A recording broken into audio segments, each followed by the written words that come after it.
I was visiting my parents for the day as it was my dad's birthday. It was a 6-hour drive, but I didn't mind as I hadn't seen them in a few months. I showed up and the house was filled with childhood friends that were basically forced on me due to the fact that their parents were friends with mine. They were all pretty chill anyways, apart from the fact that they all made fun of me in high school and even snapped my glasses one time. However, those days were in the past. I got over it and started working on myself. I could never help the eyesight though. I stepped foot in the house and was greeted like I had been gone for years. I felt kind of bad though, as it was my dad's birthday and it made me feel like I was stealing the attention from him. He was just probably going to drink with his friends like always, so I'm sure he didn't mind too much. My mom gathered everyone in the lounge and my sister and I cringed as she pulled out the old dusty picture books from the back of the shelf. She was going to embarrass the whole family. While everyone was laughing at the picture of me as a fat naked baby, I noticed a man in the background. He wasn't anyone I knew, and realistically, I just thought he was in the wrong place at the wrong moment, like an accidental photobomb. However, something felt off about it, as if some negative aura resonated from the picture. I just forgot about it because what are the chances he was on the next picture of me? He was, but this time, he wasn't looking in the distance like some random bystander. He was looking directly at the camera, his eyes somehow focused on mine, as if he knew where I would be in this exact moment. This picture was taken 12 years ago, so it must have been some funny coincidence. This spooked me a little and sent a little chill traveling down my spine. But again, I thought nothing of it. I went to my old room to hide from embarrassment as my mom had pulled out the pictures from when I was in high school, which were the worst years of my life, made evident by the pictures that made me want to rub chilies in my eyes, so I never had the opportunity to see them again. I also started to think about the man in the photos, wondering about the chances of him being in the 2 solo pictures of myself and his eyes being perfectly positioned to stare at mine. When the picture was taken years ago, I never liked selfies. My high school self made me insanely insecure. But just to check, I took a selfie to see if this was just some bizarre coincidence. I opened the picture, my body froze as in the distance, through my bedroom window, I could see him crossing the street.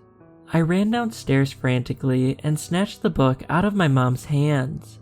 Everyone looked at me in shock as sweat dripped onto the page and my hands scrambled to look for my high school pictures. There he was again, and again, and again. My heart beat out of my chest as I put my back up against the wall to take another picture of myself, thinking how could he possibly be in this one if there's nothing behind me. I looked at the picture and he wasn't there. I calmed myself down and sighed a breath of relief. My mom handed me a glass of water and I played the party through, still a bit on edge about the whole situation. The party had finished and I was just saying my final goodbyes to my parents before setting off back home. It was 3 a.m. and I was only 2 hours into the drive. My parents sure knew how to throw a party. I was definitely feeling the effects of the alcohol, but I was in full control of the car. My parents tried to convince me to stay the night, but I told them I had work tomorrow. I pulled into a service station to maybe rest my eyes a bit, and started going through my phone.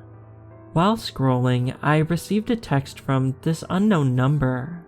I opened it, and to my surprise, it was the selfie I'd taken of myself with my back against the wall. My skepticism made the conclusion it was one of my childhood friends who thought I looked funny in the picture, so I messaged them back with the middle finger emoji. A few more minutes of scrolling later, I get another text from the same number. I again opened the message to see it was just the same picture.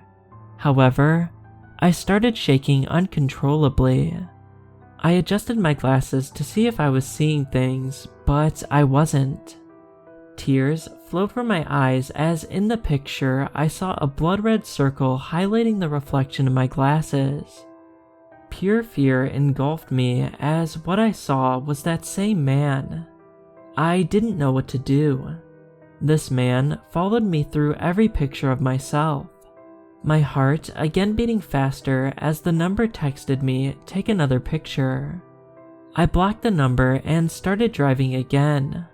The adrenaline powered me throughout the whole of the way home. And as soon as I entered my bedroom, I crashed into my bed.